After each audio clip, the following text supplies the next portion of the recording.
rides the slowest bus.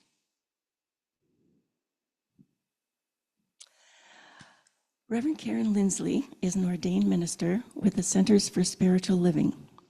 She serves through her focus ministry titled Fearlessly Feral Living, with the production of a podcast of the same name. It's available wherever you listen to podcasts. She also is a published author. Has it been published yet? The manuscript is finished. It's on its way. Karen has also spoken at numerous Unity and Centers for Spiritual Living. She believes we were put on this earth to be happy and powerful and express ourselves as the unique manifestations of spirit that we are. She lives in rural northern Nevada with her 2 dogs, 2 cats, and 2 horses, and enjoys driving her sports car, riding her horse, going to the range, gardening, cooking, and attending potlucks. Her message today is titled Sacred or Scared. So Karen, I welcome you up to the platform. Thank you so much. No, I'm going to carry it because I might wander a bit. When you're short, you got to get out from behind the platform. If they don't give me a stool, I got to get out from behind the platform. So, yeah. Hi, everybody. It's wonderful to be here and see all of you. And yeah, I was talking with somebody the other day, and I don't remember who it was, but they said, you know, there's only one letter of difference between the word sacred and scared. And my little ears perked up, and I thought, oh, that's juicy. Let's jump into that. Let's jump into that and see what we can come up with there. So I got to looking at sacred first. And the first thing I did was look up the definition of sacred. And it says the traditional definition of sacred is connected with God or the gods, or dedicated to a religious purpose, and so deserving veneration.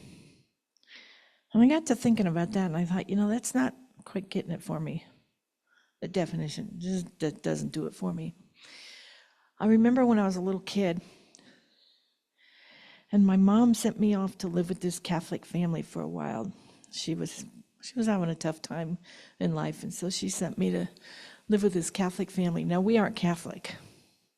We've never been Catholic. So here I was with this family, and I was an only child, so she thrust me into this family with a zillion kids running around, eating fish on Friday. Now, this was in the 1960s, in the Nevada desert, and they're eating fish on Fridays. It wasn't working for me. It just wasn't working for me. And that was sacred. Fish on Fridays was sacred. That wasn't working for me either. And they would go to church, and church was said in Latin, and they'd make me wear these little hats. And I'd be like, well, why don't the guys have to wear hats? None of it made any sense to me at all. So thank God I didn't have to go to Catholic school. What they considered sacred didn't make any sense to me. And so, you know, this definition doesn't make any sense to me. And I think sometimes we assign the definition or the word or the meaning of sacred to things for reasons that might not make a lot of sense. It reminds me of the old story where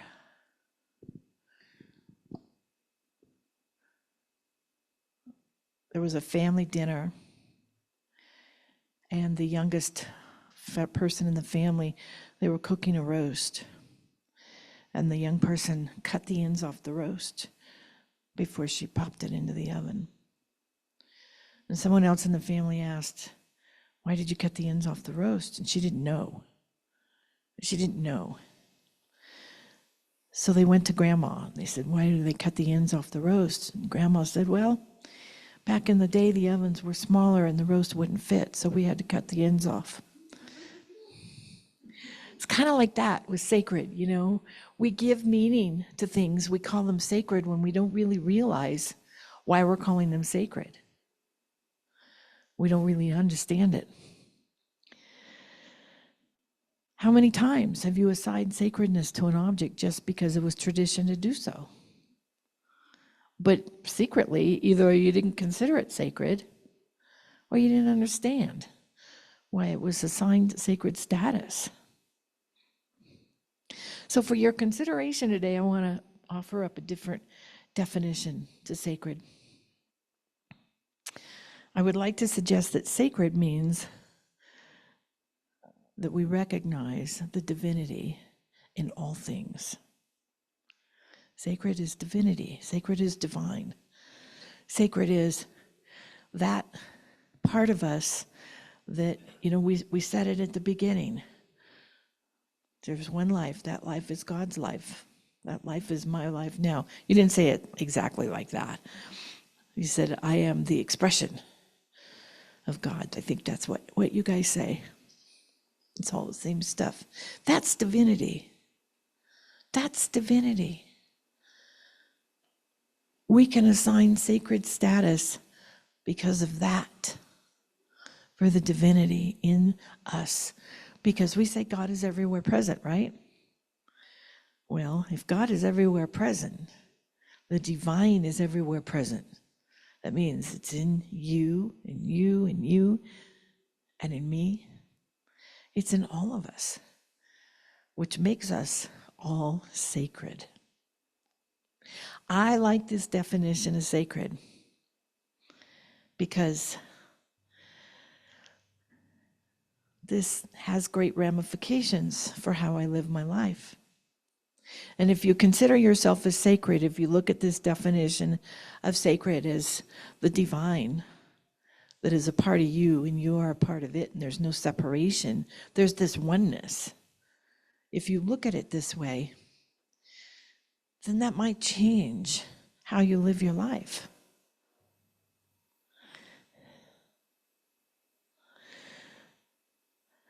One of the principles of this teaching called New Thought that we teach around here is that the Trinity is something that is more applicable to us. We are ourselves triune in nature. It's not about an outside thing out there. It's about our own nature being one of spirit, the divinity within us, and soul and body.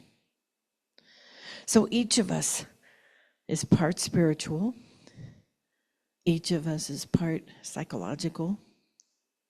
And each of us is part physical. And I think one of our jobs in life is to recognize that we have all those parts of ourselves, that we are triune nature. And then we treat all those parts with the reverence and the respect that we would treat anything that we consider sacred. So would this not mean that if we are divine, if we are sacred, if we are part of that one, would this not mean that we recognize and we use our own inherent power? Would we not recognize that we are unique and individualized manifestations of spirit? And thus we have access to, all we have to do is pick it up and use it, all the power that God has. Would it not mean that psychologically we might take a look at how we speak to ourselves? When you were singing the children's song earlier, and you said, say this to the little children within you. I said to myself, I'm not saying that to the little kid in me, I'm saying it to all of me.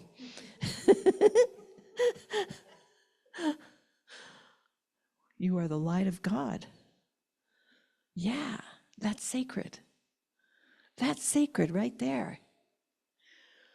And I remember many, many years ago, someone asking me, Karen, would you let anybody else speak to you the way you speak to yourself? And I had to admit, oh, no, I wouldn't. kick them out the door if they spoke to me like I speak to myself. And now I ask people that when they come to me and they say, I say, would you let anybody else speak to you that way? And it always gives them a pause. So I ask you that. Take a look. What's your self-talk like? Would you let anybody else speak to you that way? And if you are truly sacred, would that change the way you speak to yourself? And if our physical aspects are sacred as well, wouldn't that change possibly how we treat our bodies? Might we show up in the world and maybe move a little more and eat a little less? Or move a little more and eat a little healthier? Or practice breathing better? Or do some yoga or something? Some of us are more active than others. Some like to run. I tried running once. It didn't work. I'm not a runner. My point here is we get to look at our whole selves, our complete selves, our spiritual selves, our psychological selves, our emotional selves, our physical selves, and we get to treat it all as sacred. And then we get to move out into the world and treat everyone we meet as sacred. Everyone we meet, we treat them all as sacred. I think that's how we were meant to live.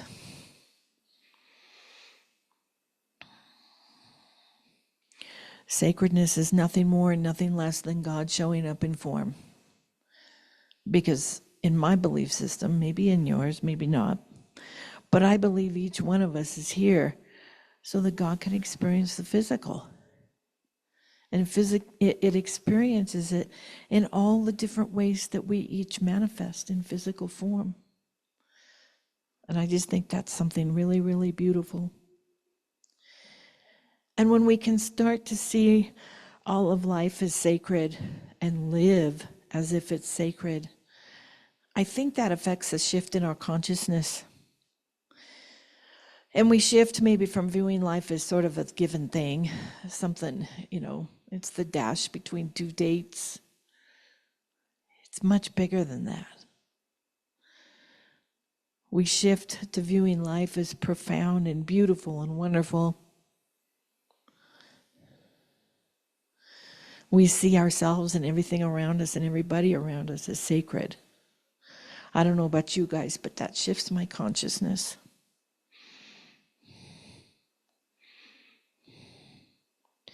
Now I'd like to go and consider that little word scared. One letter of difference between sacred and scared. A whole world of difference between the state of sacredness and the state of scared. Or is there? This is what I want to look at today. Given a superficial glance of sacred and what I've just said about it, and what we think of when we think of being scared. I don't know about you guys, but when I'm scared, I freeze up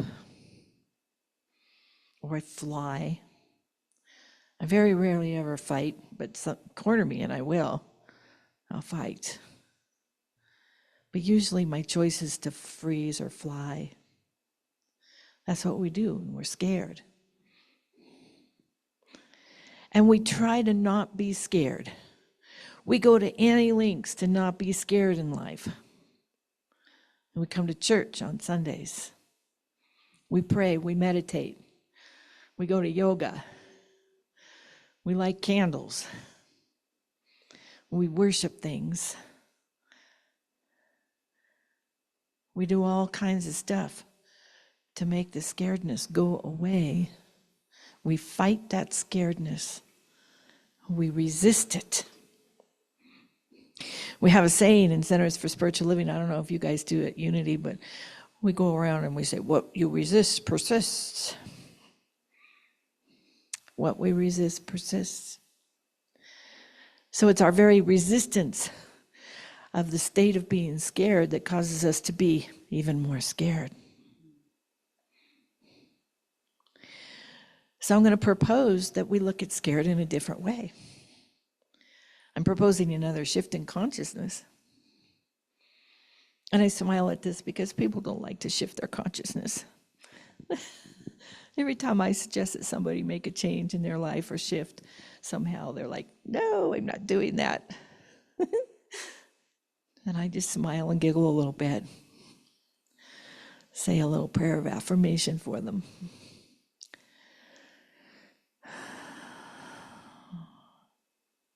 What if scared is just as sacred as everything else? What if scared is just the other side of the coin of sacred?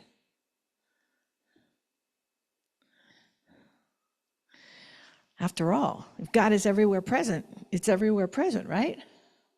It's present in the scared. No place where God is not. It's got to be in the scared too.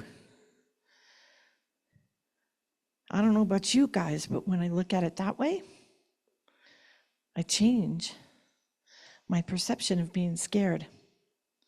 Instead of resisting being scared, I look at scared and I go, oh, what are you trying to tell me? What's going on here? Is this an old part of me that hasn't been healed yet? That's just feeling a little fragile and vulnerable right now and uncomfortable? And maybe I just need some compassion? Or is this an intuitive part of me that's expressing some wisdom? Stay away from that is frightening me.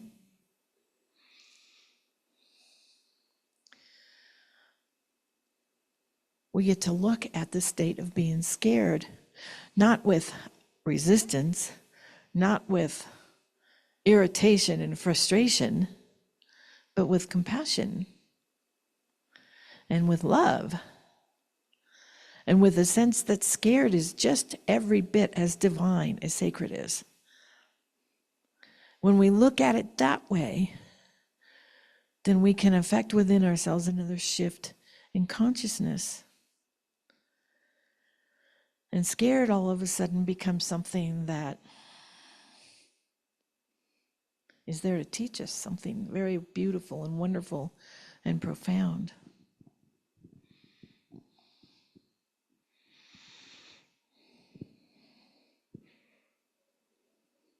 There's some people in my life right now that have experienced some losses. One person, her brother passed away. Another person, someone she mentored for a very, very, very long time, passed away. I myself have an anniversary. Last night was 5 years that my husband passed away. That kind of stuff tends to make me feel scared in a fashion. Makes me sad. Also makes me not want to look at that kind of stuff. Like most people, grieving and sadness and pondering losses is not something that we typically enjoy doing. But I had a little conversation with my husband this morning. And he said, yeah, you go. You go, girl. We've been having little conversations this month because I knew this date was approaching and it's 5 years. And I don't know, there's something about 5 years that's kind of a big deal. And he's doing well. He's doing well. And I'm happy for him and he's happy for me. And I hardly ever cry anymore. Once in a great while I do. But the point is, I allow myself the time to feel those feelings. If I'm feeling scared, I give myself the time to feel those feelings because I consider myself as sacred. and I deserve it. And in the feeling of the feelings, the scared says, okay, I'm good now. I'm good. I can rest now. We can go back to being sacred now and having fun in life. Even scared is divine. Even frightened is divine. Sad is divine.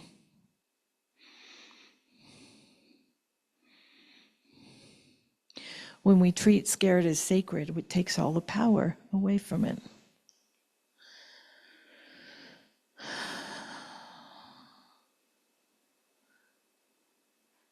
I have no idea what time it is. I mean, I can see the clock, but I forgot to check what time I started, so I don't know where I'm at in the overall scheme of the 20 minutes that I'm supposed to speak here. I went totally off my notes, and I'm wondering if I'm complete. So, but I'm not. I'm going to say a little bit more about this. You know, when we're scared and we don't listen to it, we don't treat it as divine, we show up in all sorts of really interesting ways in life. Grumpy, prickly, anxious, short-tempered, closed down, shut off, unwilling to consider new ways of showing up in the world. Sometimes we show up and we blame others for our own uneasiness, which just makes us victims.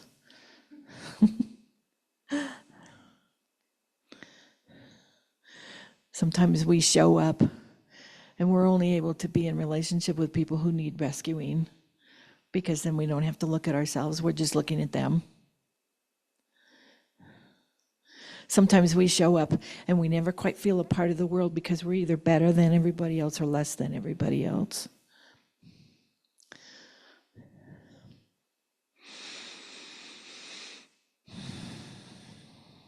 You know, I talk to people about fear a lot. After all, my focus ministry is called Fearlessly Feral Living.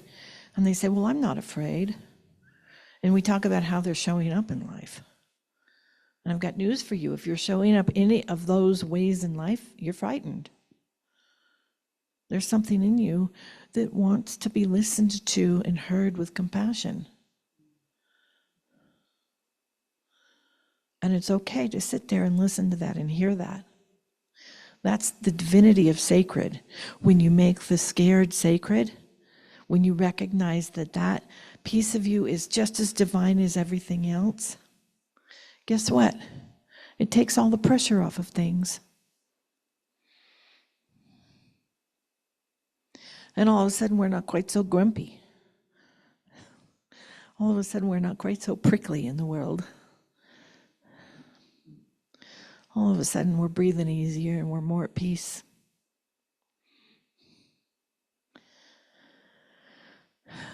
So I'm going to issue you guys an invitation today that you can accept or not. But the invitation is this: consider what sacred means to you. Consider what the definition of sacred is for you. Do you want to use the same definition that I read out of the dictionary earlier? That it's something outside of ourselves that's deserving veneration? Or do you want to use a new definition that's perhaps similar to the one I proposed, which is that sacred means everything is divine, especially and including us, because we are divine manifestations of spirit, each and every one of us. So that's the first part of the invitation. And the second part of the invitation is to consider that scared is just as sacred. Just as divine as sacred. That there's really only just one little word, letter difference in the two words. That they're really very similar and they're both divine. And that we can love scared. We can love it into a state of sacred. consider accepting that invitation and then move out into the world, shining the light of your own divinity and your own sacredness. Smiling and being open and breathing easy and engaging in wonderful relationships and living productively. This is the power of sacred. This is what's living in sacred and recognizing our own divinity and recognizing all of us as divine, even the scared parts of us. All of us is divine. We get to move out in the world easier and freer and more peaceful. So that's my take on those two little itty-bitty words. You know, I have to laugh at myself sometimes. I'm in conversation with people a lot. Even though I live in the middle of nowhere, I'm on the phone a lot and I'm on Zoom a lot. And I talk with people a lot. And sacred and scared, there's only one letter of difference between the two.